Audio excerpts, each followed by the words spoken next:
Okay, so we're gonna go. Just 1 second until the live stream is up. All right, the live stream is up. Andrew, you can go ahead.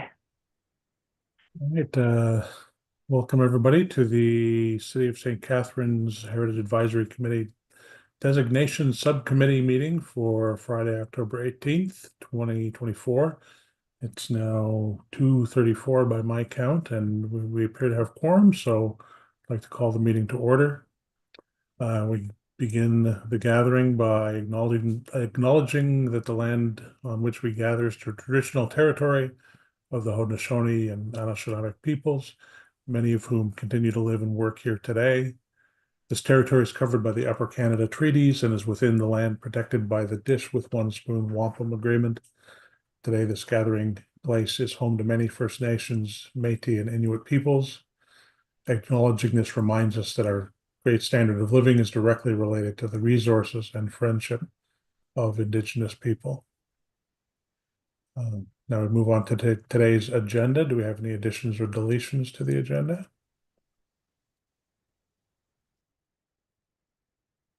Excuse me. All right, seeing none, I may have a motion to approve the agenda. Robert is gesturing enthusiastically. The motion is that the designation subcommittee adopt the agenda for this meeting held on Friday, October 17th, 2024. Copies having been previously distributed. And I believe we have Brian, everybody's hand is raised. Robert, you're in. So yes, Well, the motion carries. The agenda is adopted. Uh, Mark? yes, I just looked at it and I saw at the bottom, it said November 15th is the next meeting. Yes, that's something we were going to discuss. I did make changes to that, and I should have redistributed the agenda. But I was going to discuss with you whether or not a December meeting would be appropriate or a January meeting. So we should figure that out, Actually, the date and at make the that top change. as well is still the October date. Thanks for Yeah, noticing, Mark. yeah, yeah. So, do we need an amendment for those dates, or are we all sort of okay with where we are? Should we redo that with the amendments? Yeah, I think that's Warren? a good Okay, idea. But yeah, we can okay, we can so, discuss the date later. Yeah. okay. Robert, having made the motion, are you comfortable to make the motion with those amendments, amending the dates? I will. Okay. So amending with the amendments of the reference to the date of the meeting and the next meeting being undetermined, we move that the designation subcommittee adopt the agenda for this meeting held on Friday, October 17th, 2024, as amended. Copies having been previously distributed. In favor? Yes. Okay. So the motion carries as amended. And now we move on to the consideration of the meetings of the previous meeting on March. Don't. Oh, do you So have do you have the current um subcommittee script, or is that from last month? you know what? This may be the last one because Yeah. it says March at the top, but so does the agenda and Yeah. it looks like the minutes you distributed Yeah. are the March 22nd minutes as well, unless I'm in It may my be the wrong, maybe from last month. Because there should be an updated one for November 15th. All right. The everything is very much the same. So we can Okay, you probably know use what? that, This but is appears to be my mistake. I apologize. Let me just go to the correct folder. Okay, I see what I did. I apologize. I opened the one from the last folder.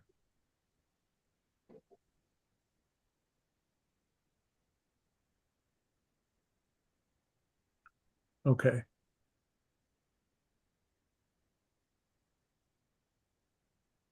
no worries at all. I think, like I said, they're basically the same uh, agenda, same structure of agenda anyway. So I think, Okay. All right. yeah. So now we have the minutes for the October 18th meeting that we're going to be considering here. Does anyone have any additions or deletions or comments on the minutes? Robert? The minutes of October the 18th, 7.1 says the last paragraph, dropping the writ. I wouldn't have noticed it, but it's in or in bold, and they've got RIT. It should be WRIT. Dropping yes. the writ is essentially the government calling an election. Okay. I can make sure that's changed in the minutes. Doesn't have to be bold.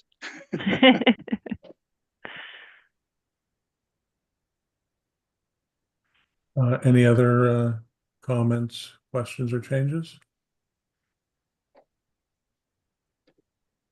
Appear to be none. So may I have a motion to adopt the minutes of the October 18th, 2024 meetings as amended? Anyone like to make that motion? Brian makes the motion that the Designation Subcommittee approve the minutes of the meeting held on Friday, October 18th, 2024 as amended. In favor? Okay, motion carries. Do we have any declarations of interest for today's meeting?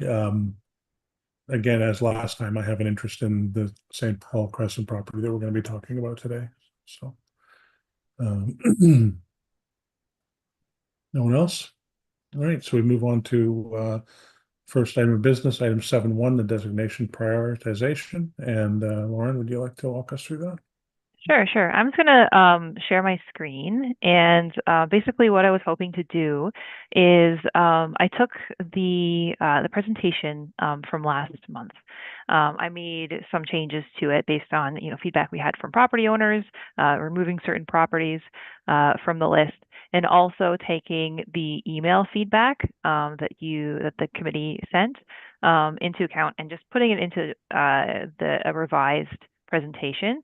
And I was hoping we could kind of have a little workshop to go through the comments we received, maybe added some additional comments, talk about how we're going to prioritize some of these, and maybe select 2 or 3 properties from the list as being the highest priority for the next round, just to have them in the pipeline. And so I'm just going to, and also James suggested that I included some of the historical information and research that had been completed for the initial prioritization. So each property just has a little bit more information on the historical background of the property. So I'll just share my screen. Okay, here we go. I just need to make a few little changes here so this looks normal for me. Okay. And so I figure we can just go through each property, and if anyone has any other comments, or if you would like to have some discussion on those the property, we can do that now. So this, the greenhouse has been identified as the highest on the highest ranking property for the committee. And so I just added that there has been previous work completed for this property by Brian. I know that there's a whole report on it. There's like a low risk of redevelopment at the site. It's city-owned resource. We know that the Friends of Malcolmson Eco Park are trying to find a use for it, but there are no current resources or use for it. And that there is a vandalism concern and safety concern due to isolation and lack of visibility. Does anyone else have any other comments on maybe the risk factors for this, some of the other factors around designation that they want to add? Just a question. I'm curious as to the Friends of the Eco Park looking to find uses for that. I know a couple organizations that may have interest in utilizing a greenhouse. Is it would a community group be welcomed in there if they had a purpose for it? I think that is something I'm not so familiar with. Tammy, do you know anything about that? Perhaps I can assist. Thank you. Through the chair, I appreciate the inquiry. If there are any community groups who have interest on programming or renovation or working in that area, I would direct them to be in contact with our CRCS department with their proposal, and it can be considered at that time. So directly through, I'd say Phil Christie or Eric Lamoth.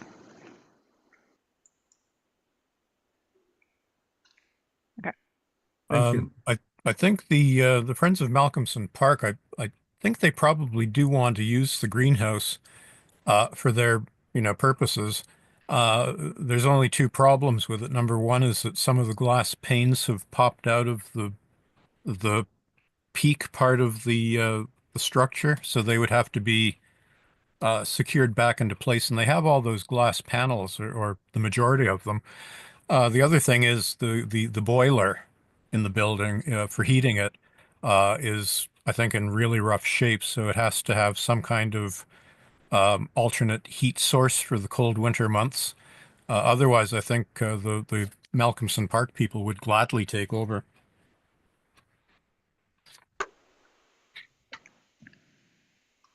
Yeah, I know this has been an ongoing discussion between the city and community groups. Okay, should we move on to the next property?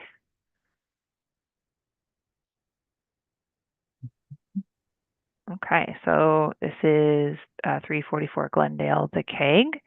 Talking to James, and, looking at this property, we really feel like it is a low risk resource. The Keg isn't going anywhere. And so as far as whether or not it should be prioritized for designation, probably not the highest concern. And we would have to confirm if the owner consents to designation. There seems to be something we would have to have that conversation with. But definitely as a resource, really significant resource, really beautiful building. Is there anything anyone wants to add to that conversation?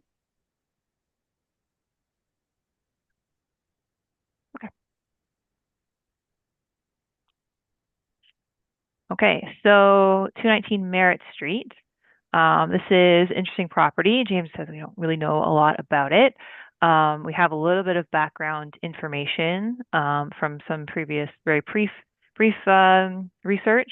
And then I think, Andrew, you indicated Mark might be interested in researching this property, but didn't want to speak for Mark. I don't know if this is an interest of yours, Mark, or not. But certainly a very beautiful building. And I'm not sure about the perceived risk for either redevelopment. It appears to have a good use. So yeah, if you guys want to talk about that. Yeah, Mark?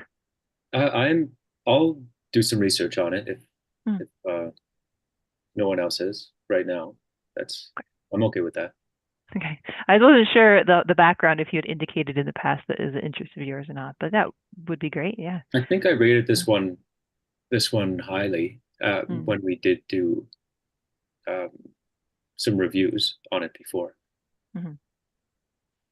And it is third. So I think as far as whether or not it's likely to meet, I think it has a really high chance of meeting 906. So this may be a good candidate for prioritization in that way. This one's a little harder to evaluate the risk because without knowing what's going on there, I mean, the Keg is obviously a thriving use, so yeah, you can see the change happening. If there's a healthy operating business in there, they're probably quite happy with how things are. But yeah, certainly looks like if there wasn't a business in there, it would be desirable for some sort of redevelopment. So in that case, some protection might be good. Okay.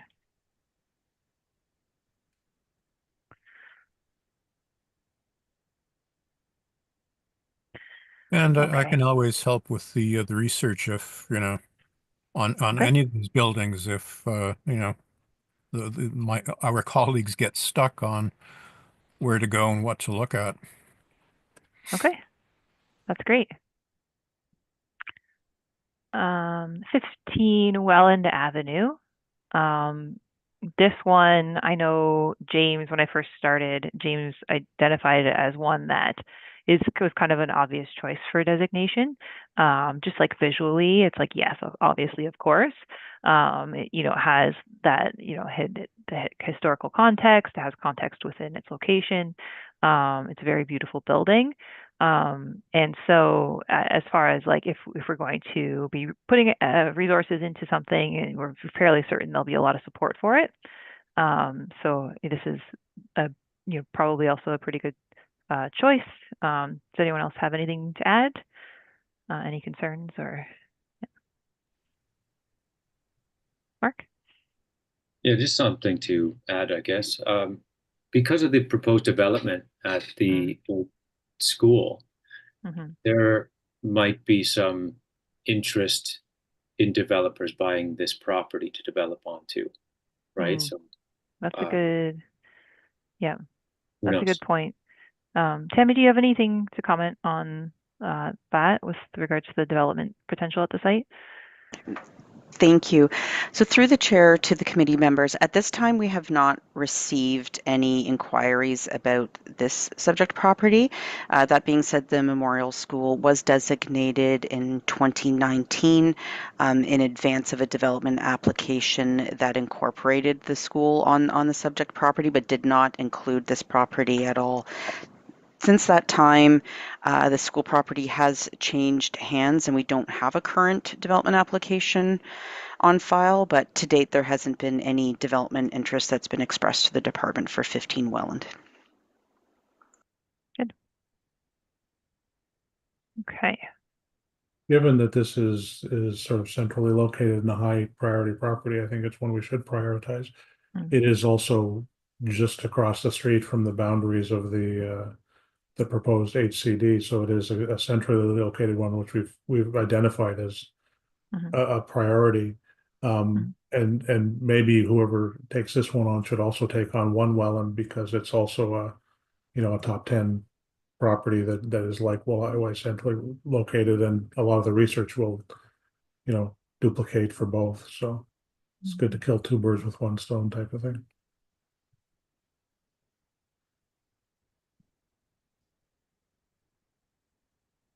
Yeah, that's a good idea. I think for a couple of the clusters of properties, as we get through the presentation a bit further, you'll be able to see that there are these natural clusters. So that's a good point. If we prioritize 15 Welland and one Welland as well, could be linked to that.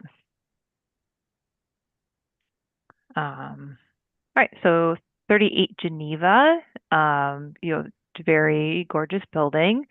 James suggests that the two be linked together. So 38 Geneva is the only building that is actually currently on the register. To Queenston, though, being attached to it and inseparable, and also obviously contributing to its architectural presence and style.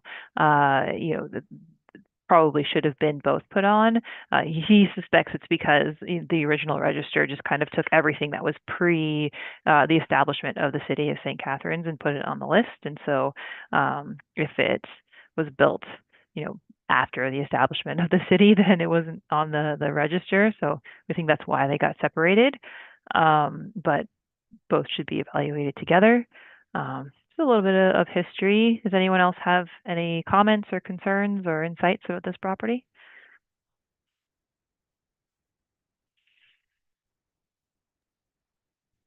I think it should be, fairly high up on our list of buildings to look at.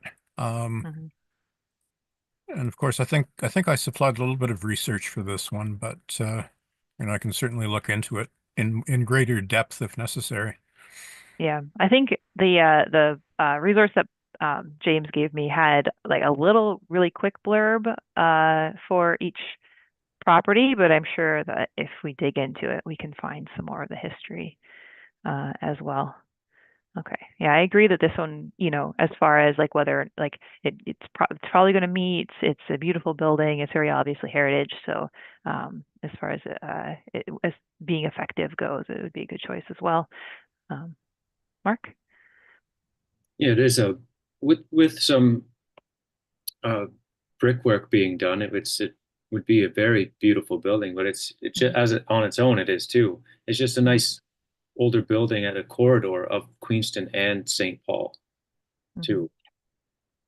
I don't like showcase. It's almost like a welcoming building into the old downtown. Yeah, I think so too.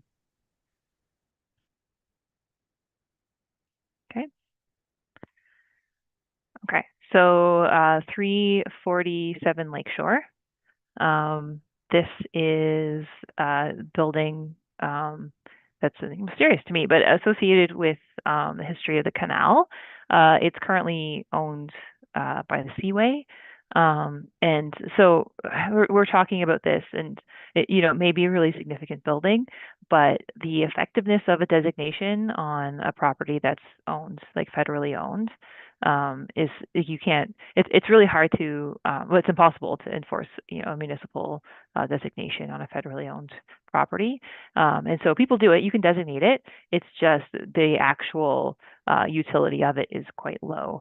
So not so sure if we have limited resources to designate, if this would be the best choice. Any comments, feedback, concerns?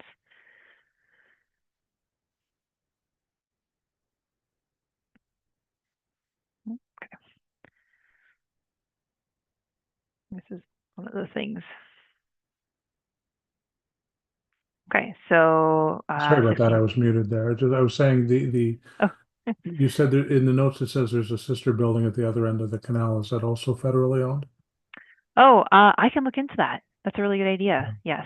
I'm guessing yes, but I think that's a great thing to look into. Great idea to look into. Yeah, Yeah. I ask because I agree with you that we shouldn't put resources into it if it's going to have a limited Mhm. effect. But given the activities that are going on in term around celebrating the canal history, might be a good Mm. idea to uh, maybe request that there be something done at a federal level too. Oh, that's a good idea too. Recognize them as part of the celebration of the canal, and then that would have a greater impact, and we don't have to take the time to Yeah. research. So Encourage it. Yeah. Yeah. Encourage them to be a part of that narrative. I think it's a good idea. Yeah. All right. So 1660 St. Paul Street West. So this is a very rural agricultural property. Gorgeous, gorgeous building, gorgeous house. You know, a very good candidate for 906. I think it would be, very likely to meet at least two criteria. We don't know a lot about it in our files anyway, that I could see, but Andrew, you indicated that you're interested in researching this one. James said he has previously spoke to the owner, and the owner had some concerns around designation, but mostly around resale, and that the owner was open to designation. The only thing is because it's an agricultural property within the green belt, there's a low development risk on it. So definitely would likely qualify for designation, but kind of a low development risk. Does a low anyone? development risk, but not necessarily a low alteration risk. There's a beautiful brick house out there, Mhm. 1830s brick house that a couple of years ago someone stuccoed over. So That's very true. Yes. you know, Yeah. And they could demolish. Could want to demolish it and put up, whatever, a huge house or whatever they want to put there. So yeah, as a risk to the individual house. Yeah, you're right. Yeah. Yeah. Yeah, I'd be questioning that construction date of 1842 as well. Yes. To Yes. me, it looks more like a mid 1860s, kind of Ontario Gothic kind of Hmm. structure. But we can always, figure that out through research. Yes, yeah, and I don't even know where this date came from. This was just a date that was in a spreadsheet that James sent me to, and it didn't have a source. So definitely something to look into. It would be interesting and fun to figure out. If it's the same spreadsheet I'm thinking about, there are some dates in there that are clearly ballparked, so. Yeah, yeah. So it's very likely that. Yeah. Okay. Yeah, I think this is also a really good candidate um, for uh, for prioritization. Um, So the 7 to 7.5 Embassy and the associated properties on Embassy and Ontario. This is something that I know that many people are keen on researching. Andrew, keen on looking into it. It's a really interesting cluster of buildings. They're all architecturally very consistent and have an interesting history. Um, and the site there is probably a moderate risk for redevelopment just based on the location and the size of the collection. That being said, we can do the research on it, but looking at whether or not we have the resources or tools to designate all of the properties, or if that is something that is desirable, is something that we'd have to look into, whether it's or if it's an all or nothing situation because the value comes from the collection, that's something we'd have to look into as well. Does anyone have any comments or concerns or insights about this property in particular? Just a quick question. You said that a few people expressed interest. My interest was in part because I've done background research on the immediate area. Oh, So okay, yes. Yeah. I've kind of have it started already, but if there's someone else who would like to participate in that as well, we could pair up on that one for sure. Okay. You guys just remembering that generally the committee had a lot of enthusiasm for this collection of buildings. But yeah, Andrew, I think you're definitely the one Yeah, I think that would lead that. yeah, I think we should certainly look at the the grouping as a whole. My concern too is that you've got the about a block down there's a big empty field that's been up for sale as a redevelopment property. And now I guess it's the old Embassy Hotel right beside it is up for sale as well. So, you wonder if somebody's not going to grab the empty lot, the hotel property, and maybe try and chip away at some of these houses and say, hey, great, prime location for, a condo or something. Mm. So I think they should be looked at together and designated if we can. Okay. So I can help out with this one as well. Okay. All right, we can touch base about that, Brian, in terms of who does what. I will say I agree that I think it's a desirable development area in general. This could be tacked on to what's already available, but I also think that the prospects of saving the one that is fire damaged is probably pretty low at this point. Yeah. But that still leaves 6 of them. So. And I think I think I'll look at integrity for each of the buildings in the collection as well, because some are more or less altered. So I think that would be interesting to look at too.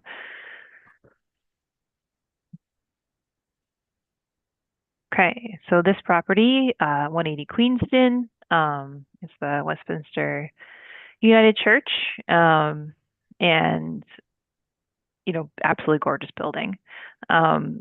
We do feel like there's a really low risk to the building, mostly because it has a very active use in the community, but also because there recently has been a development application where the rear of the property has been severed off, and in connection with a housing partner, 30 to 40 townhouses have been approved.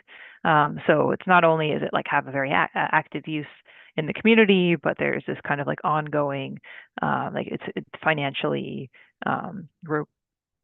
relationship with the property.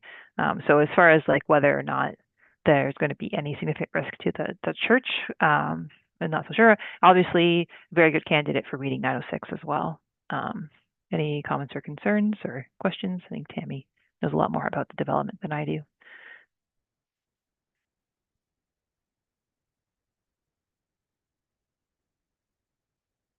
Oh, okay. Actually, maybe if I may, to the chair, isn't this due east of the old hospital property, the general hospital? So I don't know what the status is of the development there, or if there's anything going on there, whether someone would be interested in this as being part of it. Yeah, I'm just concerned that in someone's redevelopment proposal for the whole site, that someone may think this is available to add to the development. But as long as I'm correct, and that's where it is if this is next to the old Mac nursing, is that what we're dealing with? Is that where it is? Yeah, I think Tammy knows best about this. Yeah. Okay, thank you. Through the chair to the committee members. So this property is directly adjacent to 142 Queenston, which is the former hospital, general hospital site, which has obviously since been demolished.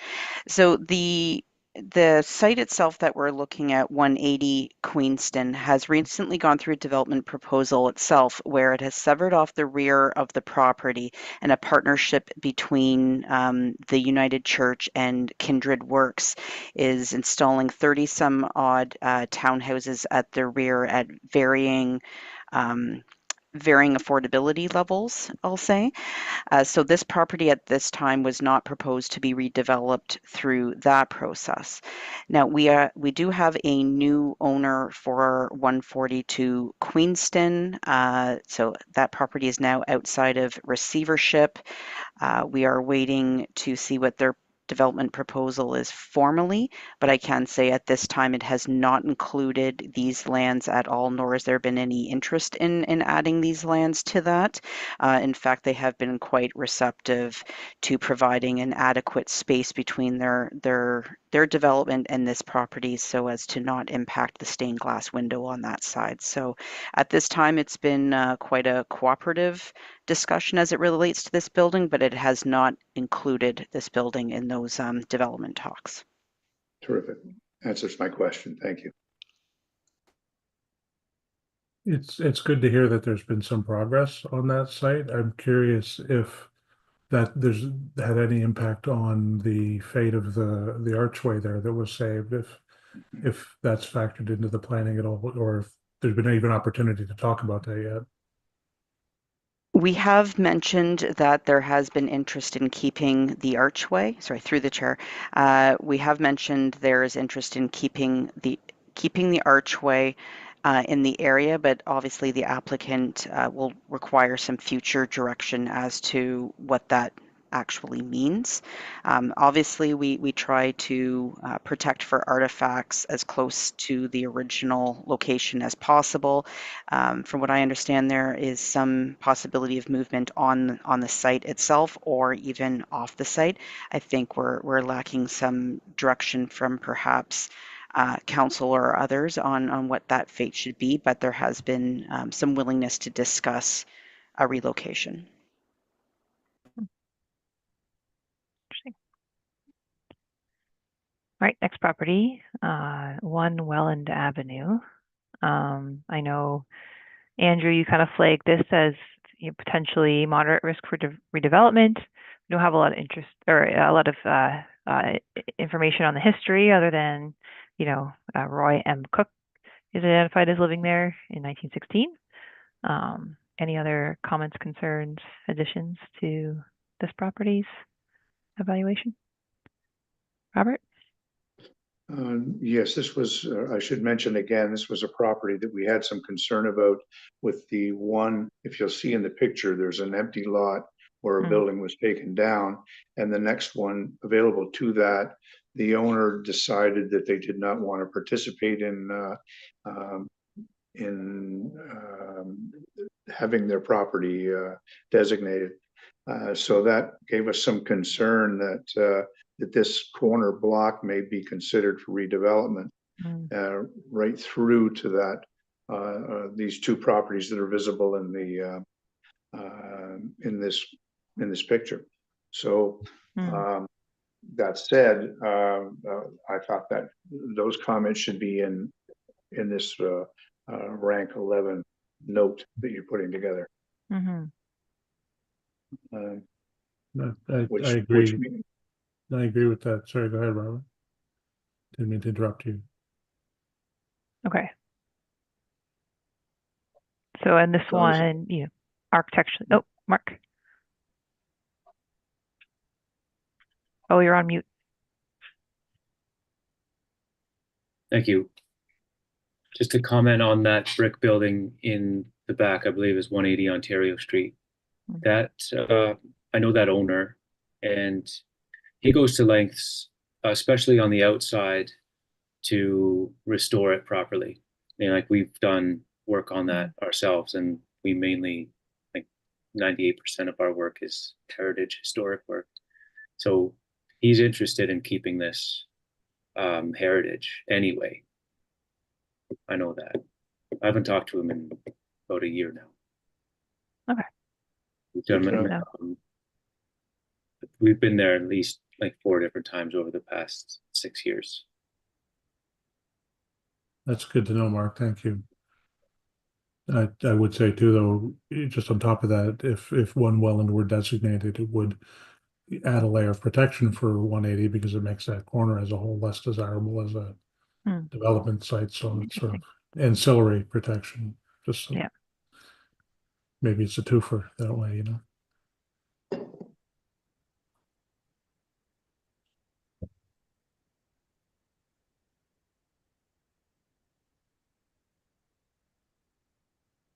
Okay, very good comments. 46 Lake Street. So this is something talking to James, this property is just outside the HCD and it's kind of isolated in its context. There's some historical background available on it, but as a resource, you know, it's interesting looking building. Not sure if it doesn't seem like the highest risk to the building. And I think there's some discussion. I think we're going to go through some of these, and some of these, you know, obviously, like visually, you're like, yes, obviously, yes. There's some discussion about like addressing properties that don't have that kind of like same visual obvious, like this is a heritage building. And, you know, as far as like prioritizing things or trying to get them through as quickly as possible, whether or not they're the best or most urgent choices, given limited resources. So I'm not sure what your take on it is. You have a more experience with, you know, these structures.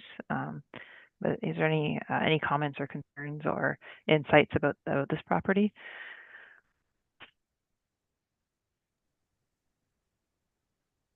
I would still like to see some, you know, further research done on this one. I think it's a lovely little gem of a building, especially when you look at the 1880s, I would think, beadwork, the woodwork that's around the porches on the front and the side of the building. It looks like it's straight out of the period when it was built and not, you know, it hasn't been modified at all. I think it's a nice little remnant structure of what was once on that stretch of Lake Street. That's a good point. Yeah, it is a little bit isolated on its own, but it is very representative of some of those small working class houses along that stretch of Lake Street. And it probably is one of the least modified examples of that. So it would, to me, I think it would be a good candidate that way. Okay.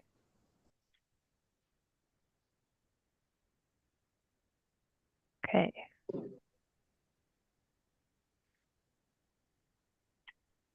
So next property, 260 Vine Street.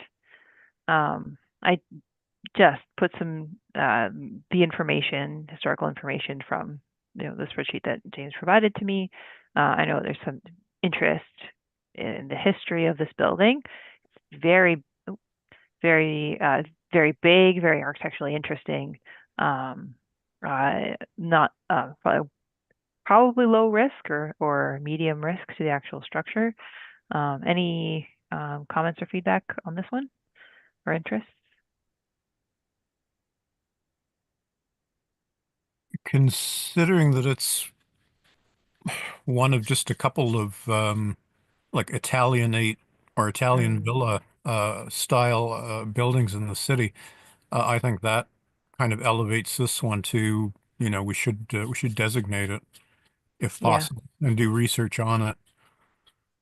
Especially when we're talking about, the spaghetti king of St. Catharines. I mean, my goodness.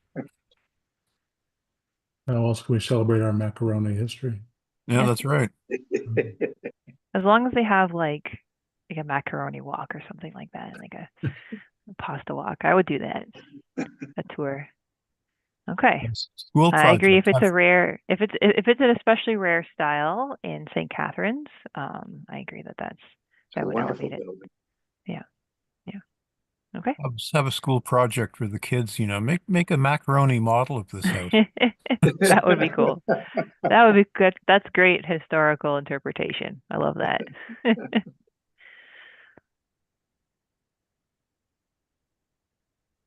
Okay, so 109 Albert Street. Some history on it. Not a lot of information. Not sure about the risk factors involved at this property.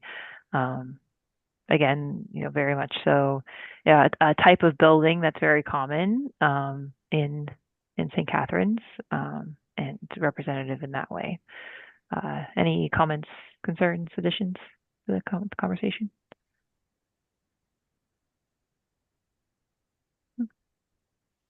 Okay. 37 Henrietta. Very, very interesting little building here. Has an interesting history, although I don't have a lot on file about it. As a former Ridley College Master's House. Interesting architectural style, probably likely to meet 906. Not sure about the risk factors, certainly not like for redevelopment. Seems to be well maintained. Anything, so no concerns or flags there. Anything people would like to add?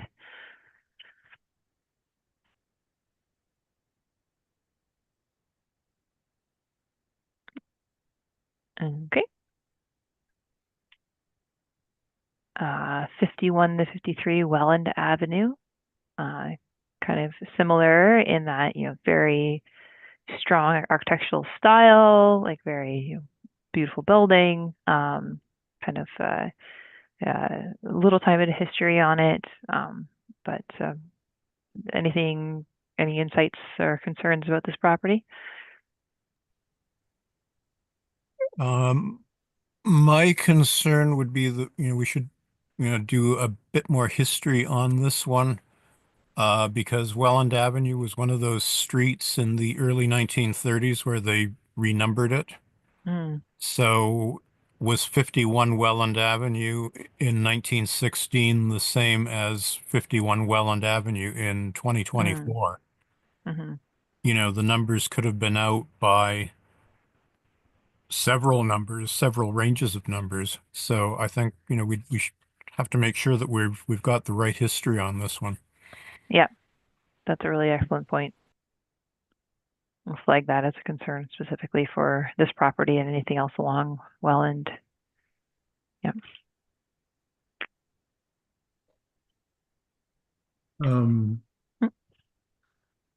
Just a note on that, the one of the ones I'm looking at, 12 and 12 and a half Elizabeth Street, is also associated with the Swayze brothers. So Oh, interesting. there may be some Yeah. some tie in there. If it is in fact the numbered correctly. So I'd be happy to sort of expand my circle a little bit. And Yeah, that would be great. So 97 Albert. Got a cute little residential house, a Pebble Dash. A little bit of history of the inhabitants of the house. Any other questions, comments, concerns about this structure?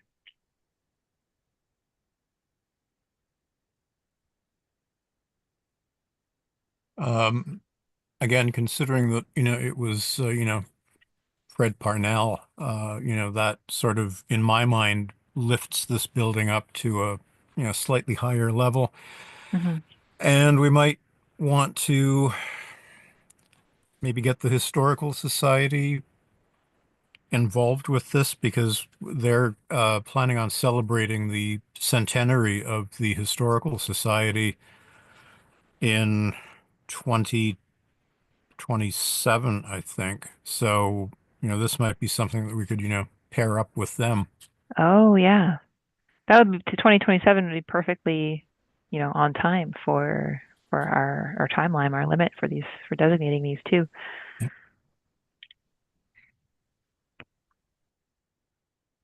Yeah, maybe we can reach out to them and see if there's any interest in doing this together, the evaluation together, or linking it with their history and their celebration. So that's a good idea. Yeah. Okay, so there are a couple of properties. I'm going to just move them up together. 3 properties on Elizabeth Street that I know, Andrew, you're doing research on these properties as a cluster. Do you want to speak to that at all? I guess. Yeah, I guess the question with these is they're not the highest priority, any of them, but I sort of have a start on them, and we could sort of address a bunch of them at the same time. So I'm happy to defer to a more immediate property with this more immediate priority, but otherwise, I'd love to continue with these. And Yeah. we were just talking about 5153 Welland. This is the one that's tied to the Swayze family as well, and Yeah. I just double checked on the map. They're practically around the corner from each other, so Yeah.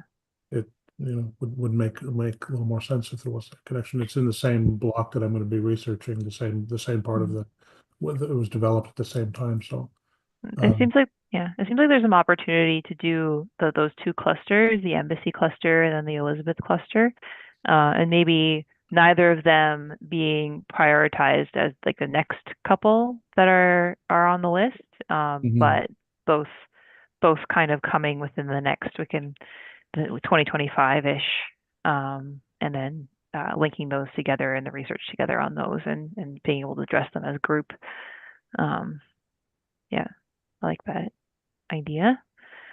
So I don't know if there's anything in particular anybody wants to add for either 12.5 Elizabeth Street here, 37, or 8 to 10, but I think we're mostly considering them as a group.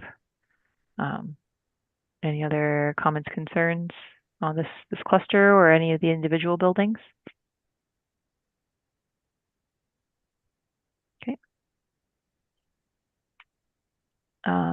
The next property is 82 Oakdale. And I know this one is actually like a highly contentious building for a variety of reasons. And so I know the site itself is highly contaminated, and there are some concerns from a planning perspective. Does anyone have any comments, concerns, discussion items for this property?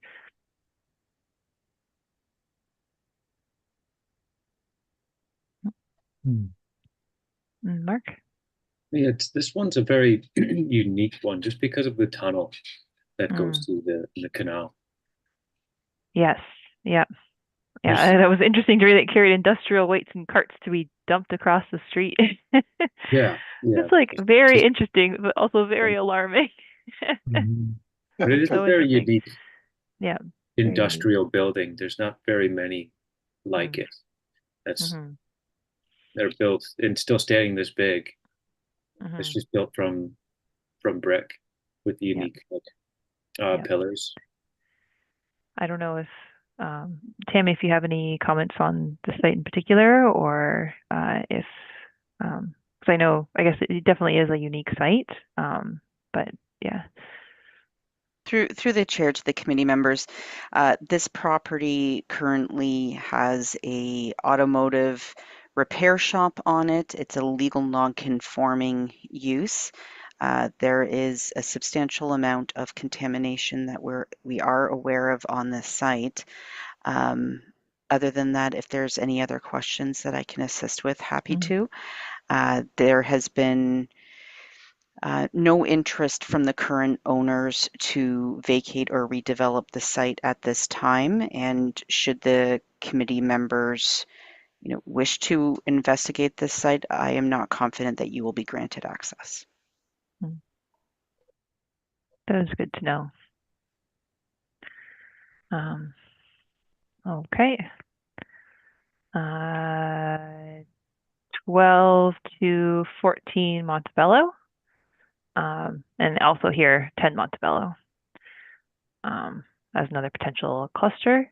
These are also very beautiful buildings. I think a couple people have brought up the fact that they could have maybe been a part of the adjacent Heritage Conservation District. Any comments, concerns, questions about this property? Mark? Yeah, doesn't this fall into the proposed historic No, district? I think it's just outside of it. I think that was but also talking to James, it falls just outside. Let me check myself.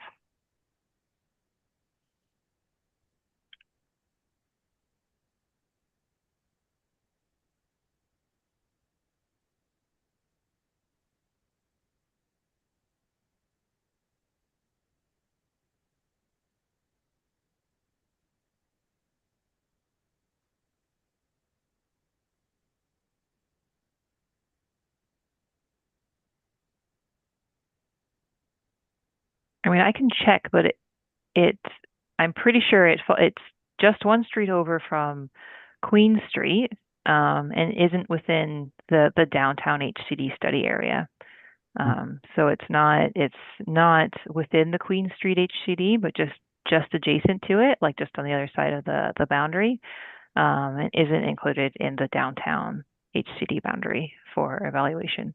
It's very close though. Yeah. Yeah, I Yeah. just assumed it was because I would think that Montebello as a street would be in there. It's Yeah. it's beautiful. A lot of older homes. Yeah. I think it Yeah, definitely could have. beautiful, well-kept homes in there. Yes. Yeah. Robert? Excuse my ignorance on this, but is there any way to amend the boundaries of an existing HCE? Yes, absolutely there is. I mean, And the Queen Street district is immediately, well, they meet. With Montebello, as I recall, either runs into it or it's perpendicular to Queen Street. I mean, that whole area next to the park is very similar age, some beautiful homes all the way around. So if there are ways to augment the existing district, perhaps that's a consideration. so here's Montebello and here's Queen, right? And here's the park right here. Maybe not the best way of showing it. And so there's definitely there are methods and structures in place to allow for the amendment of HCD boundaries and HCD plans. The only issue with that is that it opens up both to being both like scrutinized and challenged so the risk of that is you could end up with no HCD at all if something is challenged to tribunal. Right. And so often, you know, do I think that would happen with Queen Street? No, because everyone's very supportive of the HCD, and I think the community is very supportive of the HCD. But I think in that case, I would actually just recommend a separate HCD for Montebello, and then I don't know if that's, you know, if that's a That's viable what I was. option. Yeah, Yeah, I was looking So- at Midland, actually thinking Midland was Montebello, but I see they're parallel, yeah. parallel to But Queen Street, running to Midland. Yeah. But yeah, okay, thank you. but the same, but really like very much like the same style, the same Oh, history, absolutely. and definitely could have been, I think. And always curious as to why, you know, specific HCDs get put into place in the history. You know, is there a lot of like community support, or, you know, it's always interesting with the older HCDs. Yeah, it's the same thing with 10 Montebello, and probably a lot of properties along Montebello. So, you know, and I think, you know, fortunately, James and I were talking about this, and then for a lot of these buildings, really, the register is the most appropriate tool for them, where we just need demolition control. And, you know, fortunately, that tool has been taken away from us, and so, you know, we have to use designation to protect these buildings. So, right. Thank you. Anything else for the Montebello properties? Move on to 362 Queenston. You know, another agricultural property, or agriculturally related connected property on Queenston. James feels like it's a really strong candidate for meeting 906 as far as, you know, selection goes. We don't have a lot of history on it. It's very much a nice little farmhouse. Any comments, concerns, questions?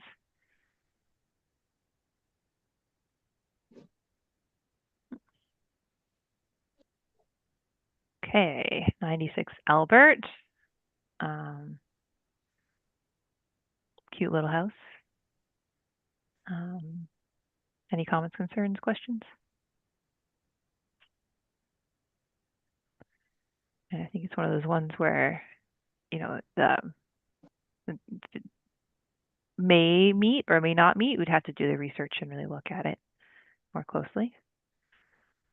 2 Michigan Street. I know this is something that Andrew is really interested in and has done a lot of property research on. I'm not sure if it's that highest at risk, but I think, again, definitely likely to meet 906. Andrew, do you have any comments, concerns, additions to the discussion? If I remember correctly, this one ranked a little lower because of there have been some modifications and so on, but it does have a very rich history and a tie to the canal history as well, and the Andrews family, the shipbuilding family. It's right across the street from the lock in Port Dalhousie, so it's I think it's certainly more important that it's rank. Yeah. Uh, Yeah, that makes sense. Yeah, it's one of those things where, like, you can tell that underneath all the alterations, there's something interesting was going on there, right? yeah. And that, of course, the historical value. So definitely worth researching. And then 16 to 18 Niagara. I know that this is another potential cluster. There are a couple of buildings around it that are also interesting candidates, but this is the only one that's on our list, our register. Some historical research on it. Yeah. Any questions, comments, concerns for this one? Mark? Yeah, this one is two owners, right? Yeah, I believe so. Yeah.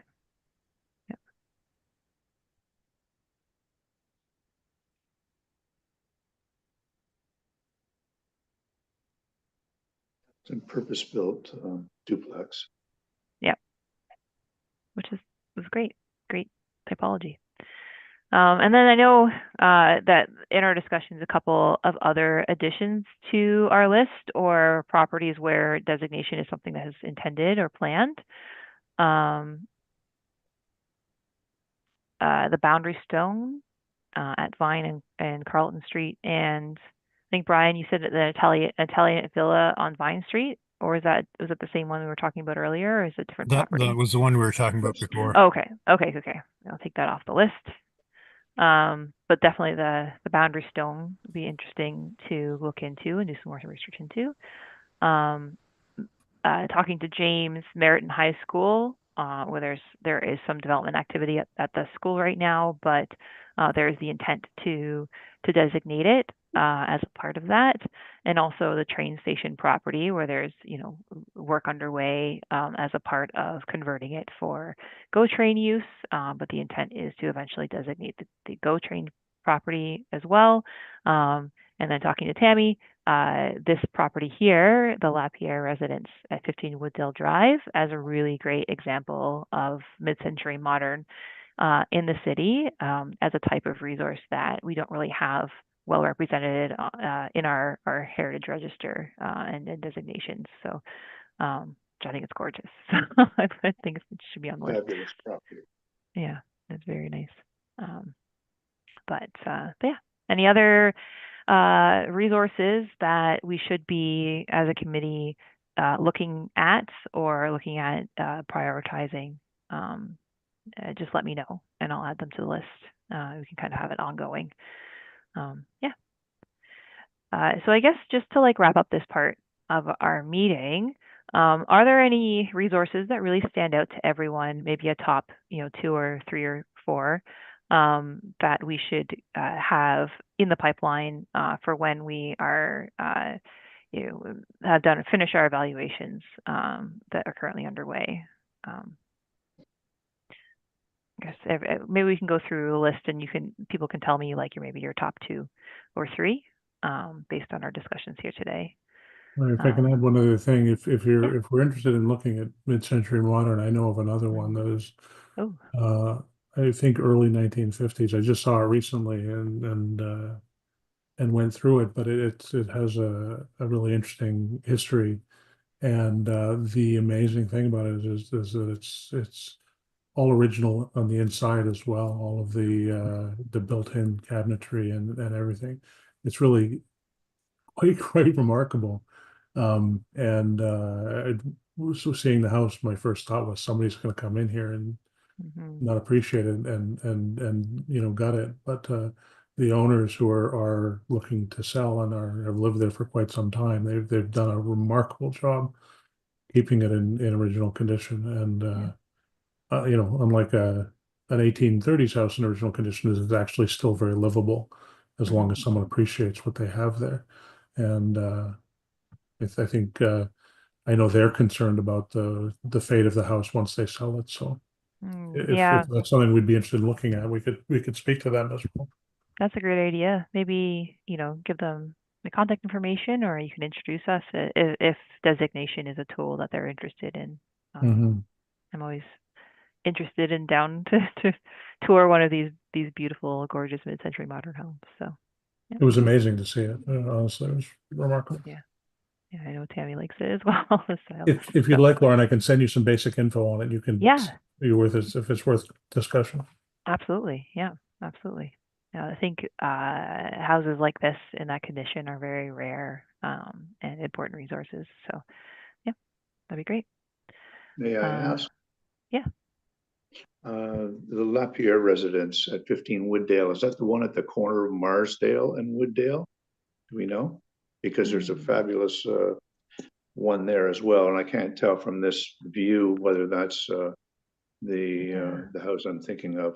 But there's a couple of mid-century moderns on Wooddale as well as on Marsdale. But this particular house, if I think this one is at the end of a cul-de-sac. It's within a at the end. Okay, but there might be one. Let's see. I thought Wooddale was a little street that comes from Lockhart south and Lockhart north over to Marsdale, if I'm not mistaken. Yeah, so so it is in a little bend where it bends. It's not the cul-de-sac, but it's here, Okay, and it's if more you, close to Lockhart. I see that. Yeah, There's now if you Lockhart go to there. the end at Marsdale, there's another mid-century modern that's pretty We'll check it terrific. out. It would be on the left-hand side here. Oh yeah, I see. Or, Over here, or on the other no, side. no, right back in there, Oh, a bit further that in. corner Oh, there's a there. number of them. This one, yeah, as I said, the Interesting whole ones. neighbor, it's riddled with beautiful mid-century modern homes. Yeah. This one here? No, it's Nope. the dark gray one that you had there. It would be Oh, on here. the, Yeah. Yep. yeah, this one on the right, that one. Ah, Now, yes. it's really quite beautifully done. It was for sale and sold probably 2-3 years ago. They had it on realtor.ca, so you got a chance to look through it. And it was really a remarkable home, and pretty much Oh, cool. original, updated but original. Wow, that's so I definitely have to go visit and take a look if there's a collection of these gorgeous, architect design homes. I think that's it's very, very good idea. Yeah. Okay. All right. Uh, So, oh, yeah, the additions that we're making to the list here, if we're making additions to it, there's a few that I'd like to propose. They're North End farmhouses, which are okay. getting to be, pretty rare. Mhm, I can email you the addresses when I get them, but mhm. there's two that are right near the intersection of Carlton and Grantham Avenue. Yeah. There's the Mm. Gilliland Cottage on the north side of the street, which is we know it's from the 1830s, Oh, wow. about 1833, 34, something like that. And on the south side of the street, there's a house that belonged to J.G. Curry, who was a lawyer and member of parliament. And that's probably an 1860s vintage farmhouse. And there's a Yeah. few others that I can think of. So are these things that we should be adding to the list, or is that just I think burdening it's the committee? no, I think it's important and useful to have an ongoing list. And because it was talking to both James and Tammy, like we know that there are going to be areas of the city that historically had less attention paid to them for the list and for the register. And if we're missing anything really significant, we should have some sort of record of that or some sort of ongoing list of properties that when we have the capacity, we need to shift our attention to.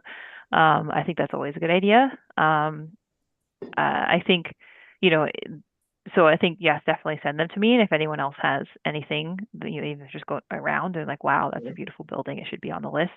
And also understanding that like, as we prioritize these, if the status of the downtown H city changes, we may have to shift to individual designation and looking at prioritizing the downtown properties as well. But yeah, I think it's always useful to have an ongoing list of buildings. And if you see something and you think it should be designated or you think it's something really special, to have a record of that so it doesn't get lost again, is a really good idea. Yeah. Because I'm thinking of just one example of this. We had a really nice little 1840s, 1850s farmhouse. It belonged to the Darby family Mm. on Lakeshore Road, just a little bit west of Arthur Street. And that house was actually maybe about 10 years ago, 15 years ago.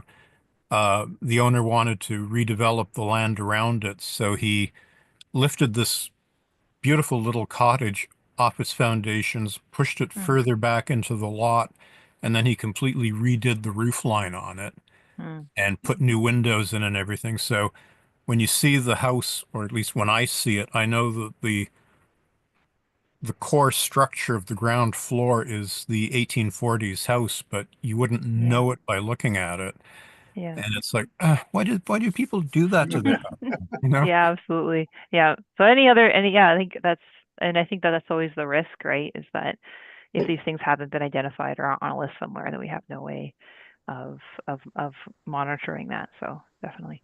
All right. So I'm just going to go through and the list of everybody here, and if you have like 2 or 3 properties you think we should really focus on, we'll flag them, and I'll just move them to the top of the presentation. Andrew, what would you say your 2 or 3 top priorities based on our discussions today would be? Based on which I think are the top priority overall, or the ones that I'm more interested in. Ones that are, if we have limited resources, or things that we should address the soonest. So things that will be, obvious choices that you maybe have a little bit of higher risk, that should be addressed sooner rather than later. Yeah. Well, I think given that I know it's a lower priority, but I think the greenhouse ranking number 1, I think it's a significant building, and I think it's significant enough that it should get consideration, even though it is low risk. Okay. I think some of the higher ranking ones that may be facing risk are the 2 Welland Avenue ones, one Welland, or the 2 that are close to Ontario Street, 1 Welland and 15 Welland. I think those I would prioritize, and then perhaps if you want a third one, perhaps I'm torn between the ones on Embassy and the one and 219 Merritt. So of those, I think the Embassy properties, maybe not in the next batch, but like the batch after that, and we can link them all together and do them as a group, because I think they'll take a lot of resources to evaluate. But I agree that they should be looked at. Yeah. Robert, do you have any? I agree with those. I'd like to see 38 Geneva and 2 Queenston. That concerns me for various reasons, but and the fact that it's just outside of the proposed downtown HCD. Yeah. I don't believe it's part of the consideration. Yeah, I think you're right about that. Mark, anything to add to that? Yeah, 15 Welland was one on my list too. And I think 38 Geneva is an important one as well. Yeah. I mean, once we go down the list again, we've looked at so many, one might pop in again. Yeah, of course. Yeah.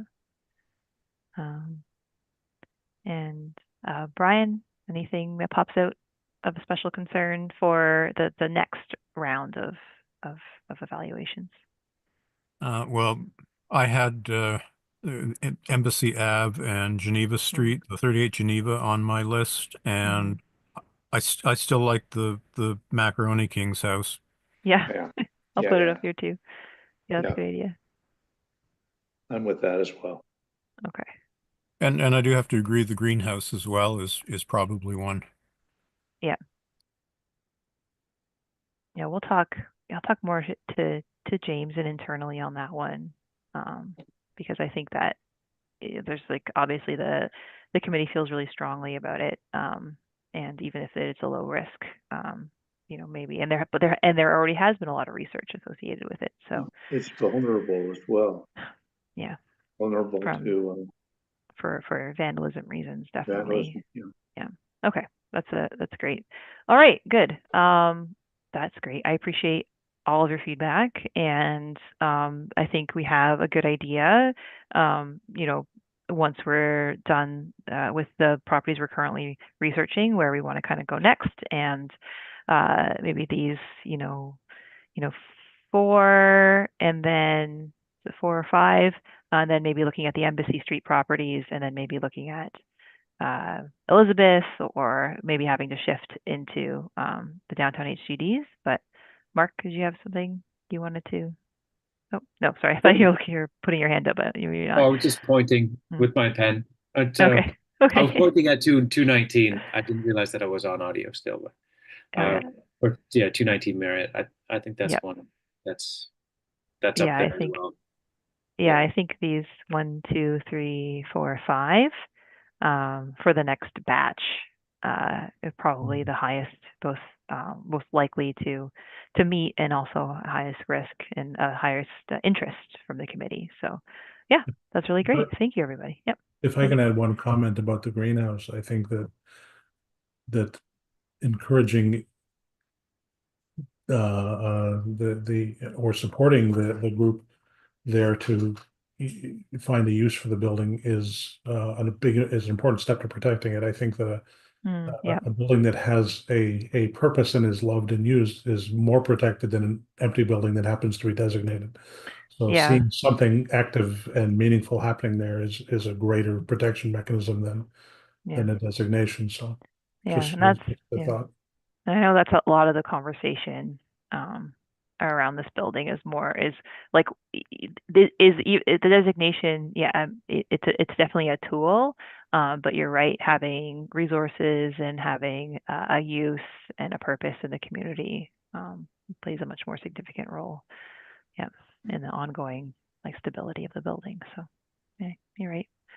Yeah. And will you be sending us the updated version of this when you're done? Yes, yeah. I will save this and send it around to everyone. And imagine this will be an ongoing, evolving document as we move forward. But I like how everything's been working and flowing. So yeah, yeah.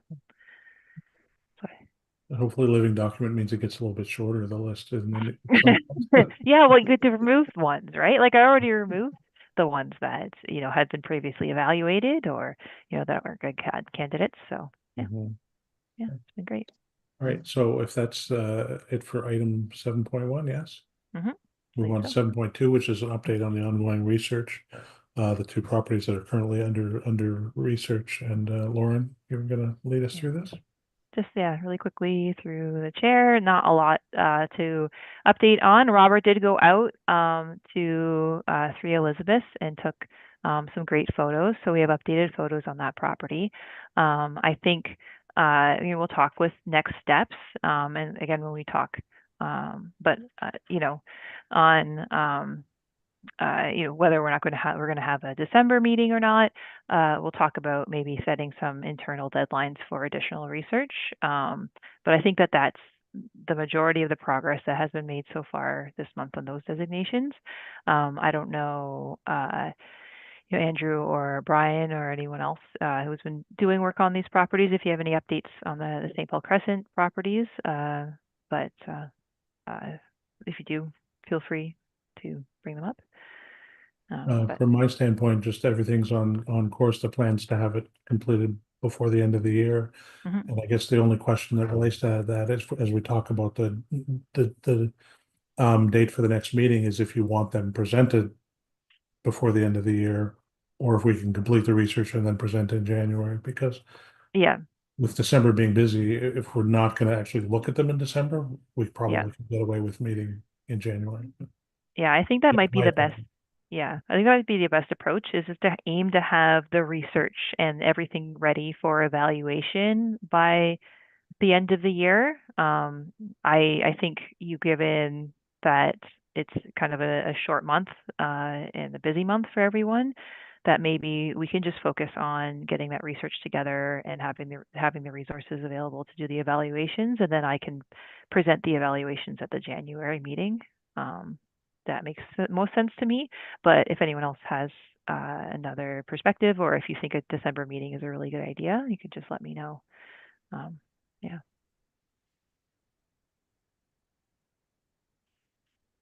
Think January might be okay, or like maybe maybe I can send out an email to the whole committee mid-month, just looking for feedback or resources or research, and we can respond to that, and then I can use that to put together an evaluation and present it at the January meeting. Does anyone think that's an okay approach, or yeah, yeah. Okay. All right. That was kind of both items. I don't have anything else to add. Brian, was there anything you wanted to say about your research ongoing? Mm. Uh, Not really. I've been busy trying to put that land registry class together. So this research has been back burner for me for the past couple of weeks. But I'm going to try and get it done hopefully for sometime later this month or early December. Fantastic. Okay, so item 7.3 is next steps. I think we touched on a little bit of that just now, but is there anything you want to add to next steps, Lauren? No, I said everything I had to say already. Sorry. Okay. All right, so nothing, no further discussion there. Do we have any business arising from the minutes? None, I think, that we can see. No. Any items of correspondence? No. So the date of the next meeting then would be January 17th. I believe so. Let me just pull up the calendar just to confirm.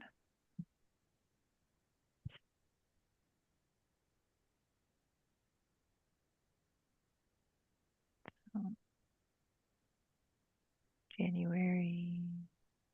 Yes, so January 17th, for 2 weeks before the hack meeting, at 2:30, if that works for everyone still. Okay. So I guess all we need now is a motion to adjourn. I would like to make that motion. I can make that All right, motion. Robert, thank you. All in favor?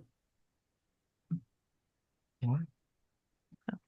Then move that the motion is that the St. Catharines Heritage Advisory Committee Designation Subcommittee meeting be adjourned at 3:55 p.m. carries, and we'll see everyone. Or I guess we'll see you at the end of the month for the regular meeting. Right. All right. Thanks, everybody. Yeah, thank you.